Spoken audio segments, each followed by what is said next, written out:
আসসালামু আলাইকুম guys, Mitu daily blogs থেকে আপনাদের স্বাগত। আজ আমি আপনাদের সাথে শেয়ার করব ডিমের তরকারি। প্রথমে ডিমটাকে খোসা ছাড়িয়ে ক্লিন করে নিয়েছি। এরপর হাঁড়িতে তেল গরম হতে দিয়েছি। তেলটা গরম হলে ডিমের সাথে একটু হলুদ মাখিয়ে ডিমটা ভেজে নেব। ডিমটা একদম লো হিটেও ভাজতে হবে না, একদম হাই হিটেও ভাজতে হবে না, মিডিয়ামভাবে ভেজে নিতেই হবে। ওরকম ভেজে নিয়ে এটাকে আমরা তুলে পেঁয়াজ মরিচ দিয়ে দেব। পেঁয়াজ মরিচ আর জিরা আদা রসুন আমি একসাথে অ্যাড করে দিয়েছি। এটা এখন একটু ভাজতে হবে। আমি আপনাদের নতুন বন্ধু, তাই আমার চ্যানেলটি অবশ্যই সাবস্ক্রাইব করবেন। তাই সবাই আমার ভিডিওটা লাইক কমেন্ট শেয়ার করবেন এবং অবশ্যই সাবস্ক্রাইব করে বেল আইকনটি বাজিয়ে দেবেন। এটা ভাজা ভাজা হয়ে গেলে পেঁয়াজটা একটু পানি অ্যাড করে দেব।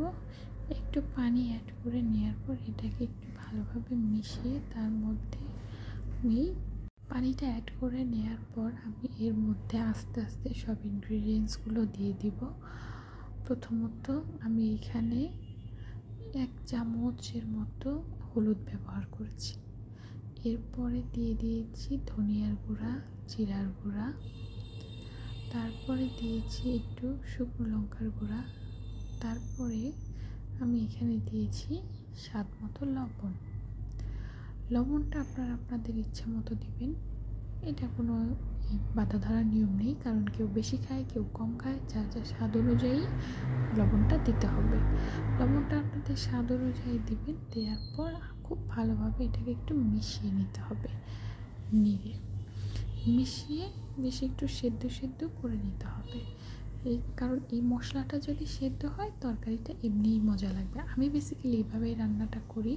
এরপরে ছুরি কষে গেলে ঝুরো ঝুরো আলু ভাজাগুলো দিয়ে দিতে হবে। অনেকে অনেকভাবেই আলু ডিজাইন করে দেয়, কিন্তু আমার এরকম ঝুরি আলু ভাজা দিতেই ভালো লাগে, কারণ এটা আমার কাছে দেখতেও অনেক কিউট লাগে, খেতেও অনেক মজা লাগে। এটা আমাদের একটু কষতে দিতে হবে, আলাদা কোনো পানি অ্যাড করার দরকার নেই। এটা নিজে নিজে একটু কষবে। কষে যখন পানিটা একদম শুকিয়ে যাবে তখন আমরা এর মধ্যে একটু পানি অ্যাড করব। আমার তরকারিটা মোটামুটি কষা হয়ে গেছে, দেখতে পাচ্ছেন একটু পানি আর অবশিষ্ট নেই।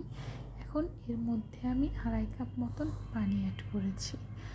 পানিটা আমি যেহেতু ঝোল তরকারি রান্না করব, যেহেতু একটু ঝোল থাকবে, সেই জন্য পানিটা আমার একটু বুঝিয়ে দিতে হবে যাতে আমার তরকারিটায় ঝোল থাকে।